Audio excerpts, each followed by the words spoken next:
My story begins with family that, from the outside, looked perfect. We lived in a big two-story house in Lahore. My father was a strict but respected businessman. My mother was always busy managing the house and taking care of our relatives. And then there was us, the children. There were only two of us, me, the eldest, and my younger brother, Hamza. From the very beginning, life was never fair. My parents adored Hamza. He was a golden child. No matter what he did, my parents praised him. If he scored average marks in school, they celebrated it as if he had won a national award. If I scored higher, they barely noticed. I still remember once in 8th grade, I stood first in my class. I rushed home with my report card, excited, expecting that finally my parents would be proud of me. My father only looked at it once and said, "Good, but you should teach Hamza too. He is weak in studies." That was it. No appreciation, no hug, no word of encouragement.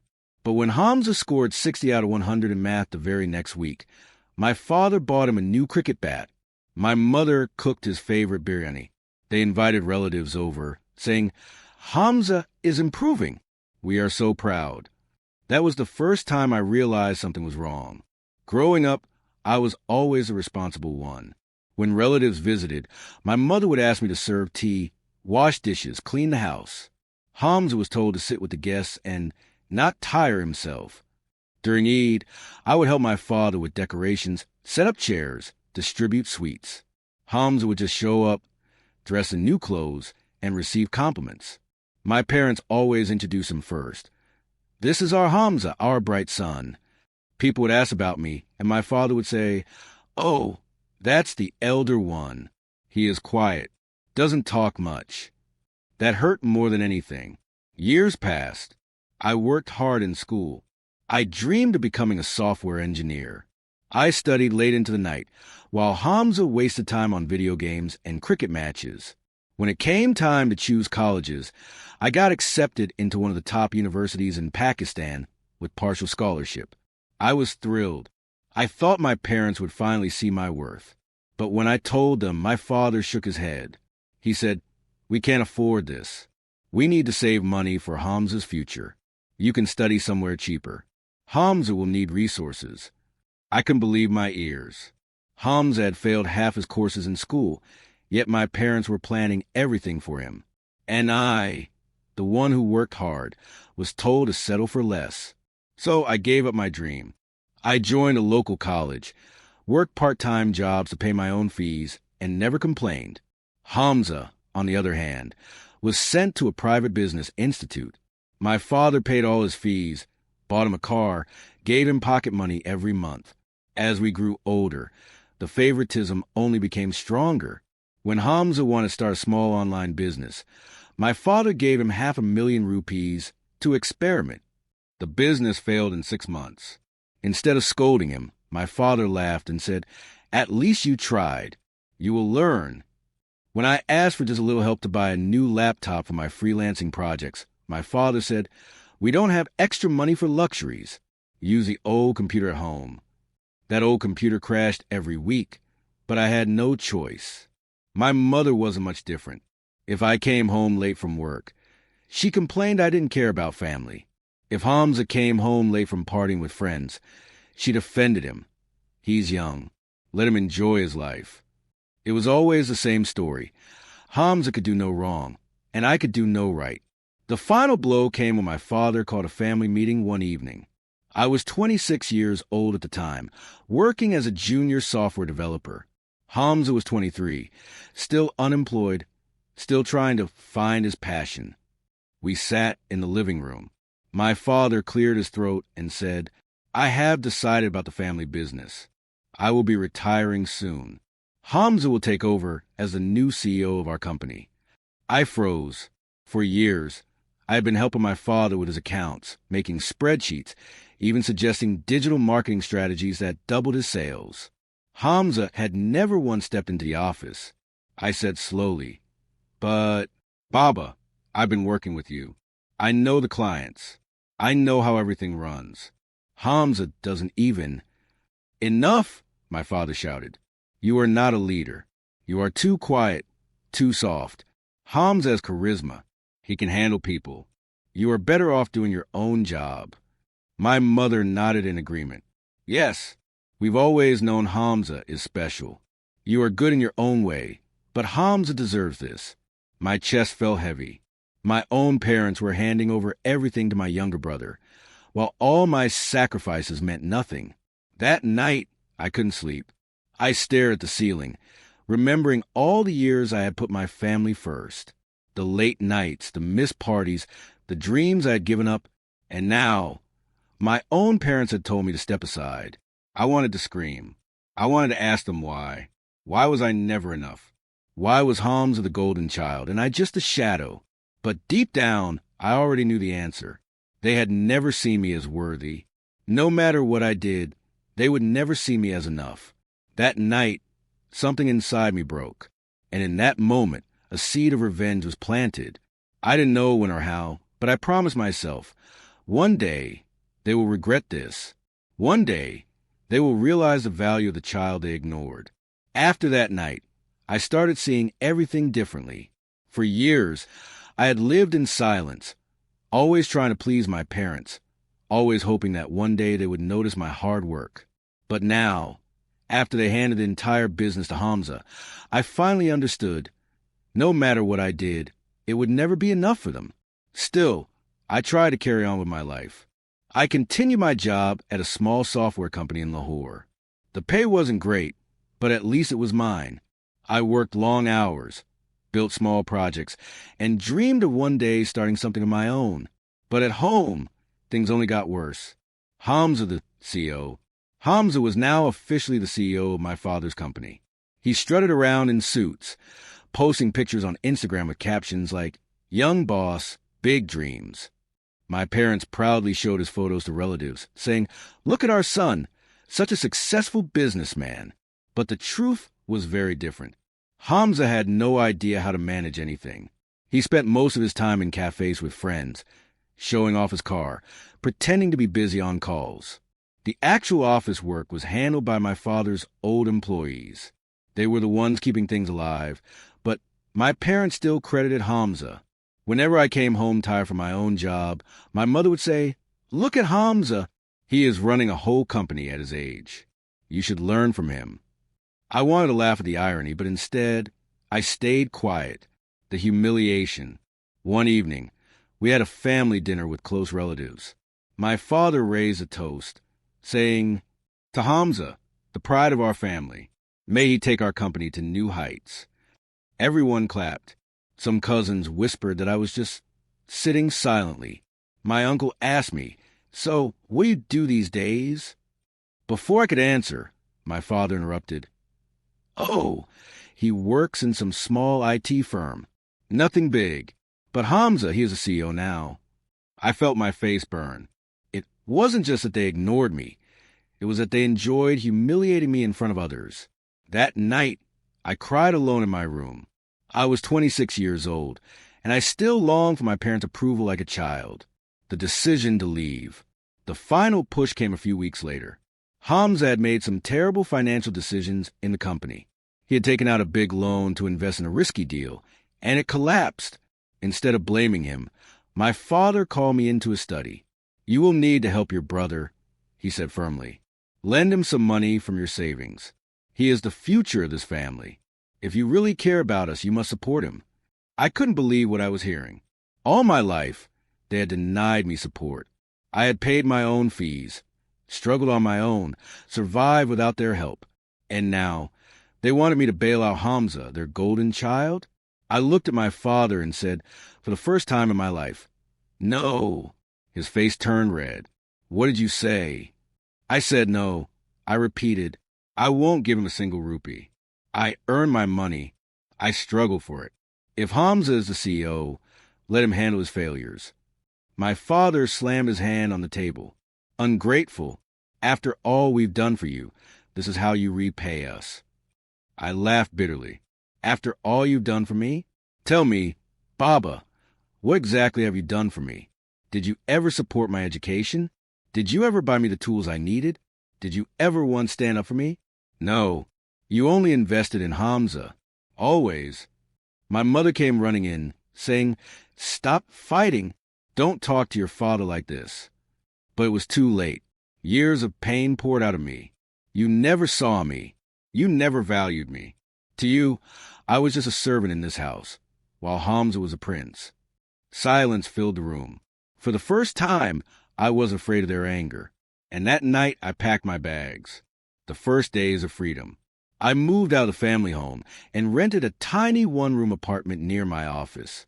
It wasn't fancy, just a bed, a desk, and a small stove.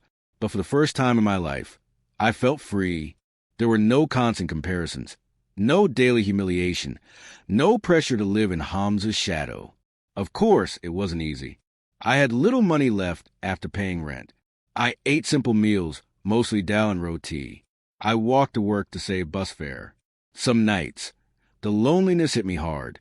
But every time I felt weak, I reminded myself of my parents' words, of the moment they chose Hamza over me. That pain became my fuel. Building something new, I threw myself into work. During the day, I worked at my job. At night, I started freelancing online, taking small programming projects from foreign clients. It was exhausting. Sometimes I slept only 3 to 4 hours, but slowly, money began to trickle in. I learned new skills, web development, app design, even digital marketing. My clients liked my work, and they recommended me to others. Within a year, I was earning more from freelancing than from my actual job. That gave me an idea. Maybe I could start my own software company. It sounded crazy.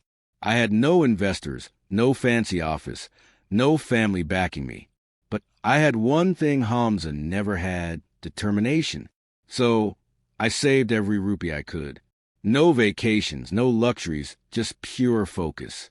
Meanwhile, at home, back at my parents' house, things weren't going well. Hamza's careless spending and bad deals were destroying the company. He bought expensive cars, hosted parties, and signed contracts without research. The employees whispered that the company wouldn't survive another year. But my parents refused to admit the truth. Whenever relatives asked, they still said, "Hamza is doing amazing. He's growing the business." I heard all this from distant cousins. I didn't visit home anymore. The wounds were still too fresh. But deep inside, I knew the day was coming when reality would hit them hard. The spark of revenge. One night, as I worked late on a client's project, I thought about everything. My sacrifices, my loneliness, my parents' betrayal. And then it struck me. My success could be my revenge. I didn't need to scream at them. I didn't need to fight. All I had to do was rise so high that they would be forced to see what they had thrown away. I whispered to myself, one day they will come to me, and when they do, I will not forget this pain. That thought gave me strength. I wasn't just working for money anymore. I was working for revenge. The turning point. By the second year of my freelancing journey, I had enough savings to officially register my own software company. It was small, just me and 2 college friends I hired as developers. We worked out of my apartment at first, then shifted to a co-working space. Clients from abroad kept coming. Slowly, our reputation grew. We weren't just surviving, we were thriving. Meanwhile, Hamza's company was collapsing. Loans piled up, investors pulled out, employees quit. And yet, my parents still pretended everything was fine. But the truth was catching up. That was the breaking point of my journey. Not just breaking away from my family, but breaking free from the chains that held me down. I had lost my family, but I had found myself. And soon, the tables were about to. The day I registered my own company was the day my life truly began. It wasn't big, and it wasn't glamorous. Our office was a shared co-working space with plain white walls and old furniture. But to me, it felt like the start of something powerful. For the first time, I wasn't working for anyone else. I was building something that belonged to me. Those early months were brutal. I worked almost 16 hours a day. My 2 friends, Ali and Samir, were just as passionate. We took any project we could get, building small websites for startups, coding mobile apps, even fixing old software for companies abroad. We charged low at first just to survive, but slowly word spread. Clients loved our dedication, our honesty, and our results. They recommended us to others.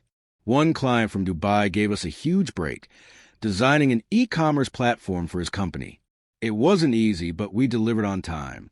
That project opened doors to international markets. Suddenly, emails started coming from the UK, Canada, even the US. We were no longer just freelancers. We were a company.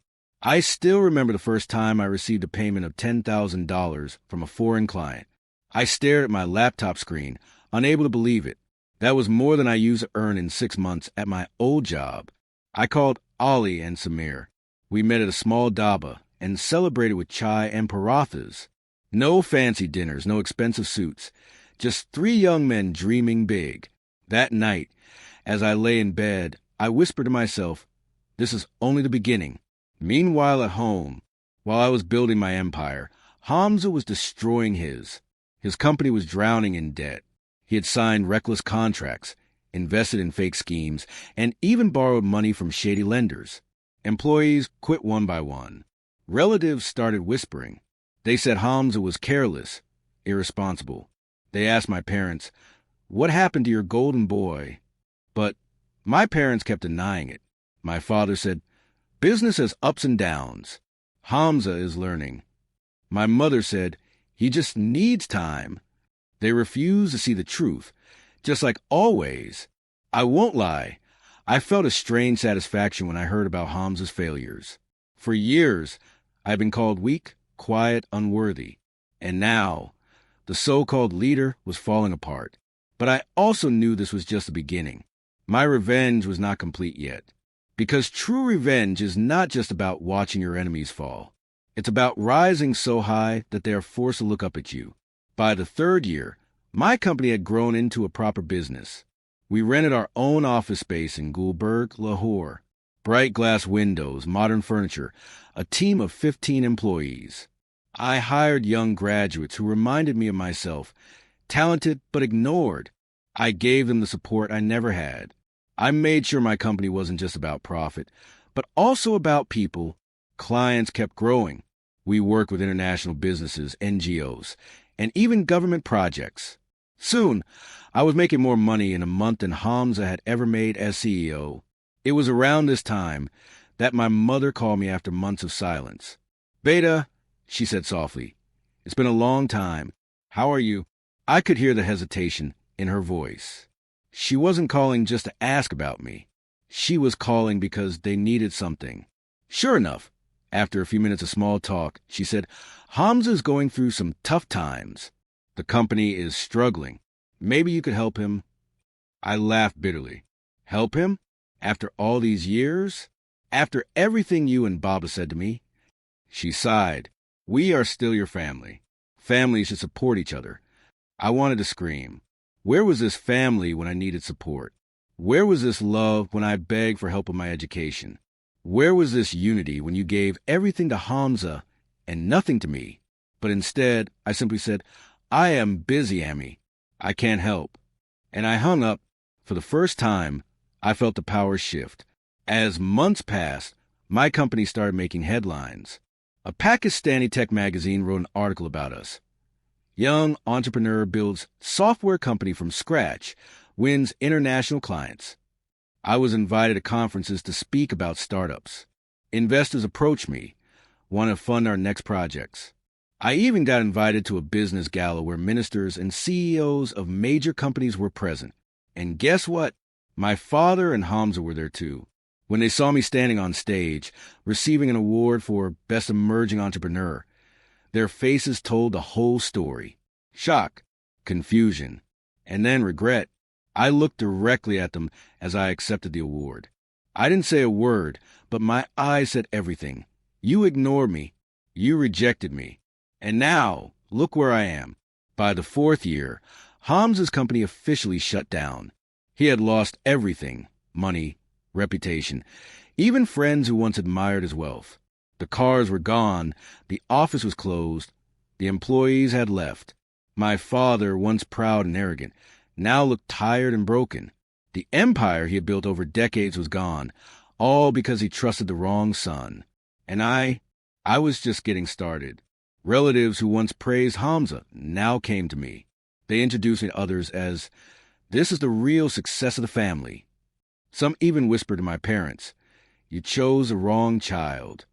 My parents' eyes lowered every time they heard those words. But did they ever admit it to me? No, their pride wouldn't let them. And honestly, I didn't need their admission anymore. Their silence was enough. 5 years after I walked out of my parents' home, I had built one of the fastest growing tech companies in the region. We had 60 employees, international partnerships, and millions in revenue. I bought a new house, not for showing off, but as a symbol that I didn't need my family's approval to succeed. I stood in the living room of my new home one night, looking out at the city lights. I remembered the small apartment where I had once survived on dal and roti. I remembered the nights of loneliness and pain. And I realized I had risen. I was no longer the ignored child. I was no longer the shadow. I was the one on top. But the story wasn't over yet. Because revenge isn't complete until the people who hurt you come back and beg. 5 years had passed since I walked out of my parents' house with nothing but a broken heart and a suitcase. In those 5 years, everything had changed. I was now the founder of a multi-million rupee software company, respected across Pakistan and even abroad. I had employees who looked up to me, clients who trusted me, and a life that I had built with my own blood, sweat, and sleepless nights. And my family, they were falling apart. Hamza's company had completely collapsed. He was drowning in debt. The lenders he had borrowed money from were now chasing him. The cars, the office, the luxury lifestyle, it was all gone. I heard from a cousin that Hamza had started selling off furniture from the family house to pay bills. My once proud father now walked with his head down, avoiding relatives who used to admire him. It was ironic. The son they had called the golden child had turned their gold into dust, and the son they had ignored, insulted, and humiliated, that son had risen to heights they couldn't even dream of. One evening, as I was leaving my office, I saw a familiar figure waiting near the gate. It was Hamza. He looked nothing like the flashy soul he once pretended to be. His clothes were wrinkled, his eyes tired, his face pale. For a moment, I almost didn't recognize him. He walked up to me slowly. "Bye, can we talk?" I hesitated, but then nodded. We sat in a cafe nearby. Hamza looked down at his hands as he spoke. "I know I've made mistakes. I know Baba and Ami always treat you unfairly. And I know I don't deserve this, but I need your help. I need a job." For years, I had dreamed of this moment. The golden child, the one who was always praised, now begging me for help. I took a deep breath and said calmly, "Hamza, my company doesn't have space for irresponsible people. I hire people based on hard work, not family ties. If you want a job, apply like everyone else. If you're qualified, you'll get it. If not, you won't." His eyes widened. He wasn't expecting that answer. He thought I would feel pity. But pity was long dead inside me. He left silently. A few weeks later, I received a call from my father. It was the first time he had called me in years. His voice, once full of pride and authority, now sounded weak. "Beta," he said slowly, "we need to talk. Can you come home?" Against my better judgment, I went. When I entered the house, it felt different. The grand living room looked empty, the furniture old, the walls dull. My parents sat on the sofa, looking smaller than I had ever seen them. My mother's eyes filled with tears the moment she saw me. "We made mistakes, Beta. We didn't value you when we should have. We gave everything to Hamza, and now, look at us. We lost everything." My father lowered his head. For the first time in my life, he admitted his failure. "You were the strong one. We were blind. And now we are paying the price." I stood there silent. My whole life, I had waited for these words. And now, hearing them didn't feel sweet. It felt heavy.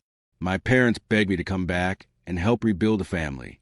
They wanted me to take control of what little remained of the old business. But I looked around the house, remembering every insult, every humiliation, every moment they had chosen Hamza over me. I thought of the nights I went hungry, the times I cried myself to sleep, The dreams I gave up because they never believed in me. And I realized I didn't owe them anything. So I spoke clearly. I am glad you finally see the truth. But it's too late. I built my own life without your support. I don't need to come back. And I don't need to fix what you destroyed. My mother cried harder. My father's eyes filled with shame. Hamza, standing in the corner, looked defeated. I turned to leave, and with one last look, I said, "The son you ignored became a man you need, but I am no longer that ignored son. I am my own person now. Goodbye." And I walked out. People often think revenge means hurting someone back, but I learned that true revenge is success. True revenge is living a life so powerful, so independent, that the people who once rejected you are forced to admit their mistake. My parents and Hamza were left with nothing but regret. And me? I had everything they thought I could never achieve. I didn't need their approval anymore. I didn't need their love. I had built my own family, my company, my friends, the people who believed in me. That was my victory. That was my revenge. Years later, when I look back, I don't feel anger anymore. I feel grateful, because if my parents had treated me fairly, if they had supported me, maybe I would never have pushed myself so hard. Maybe I would never have built the empire I have today. Their rejection became my motivation. Their betrayal became my strength. And Hamza, the golden child, became the lesson that life teaches everyone sooner or later. Easy privilege doesn't last. Hard work does. In the end, I didn't just rise above them. I became untouchable.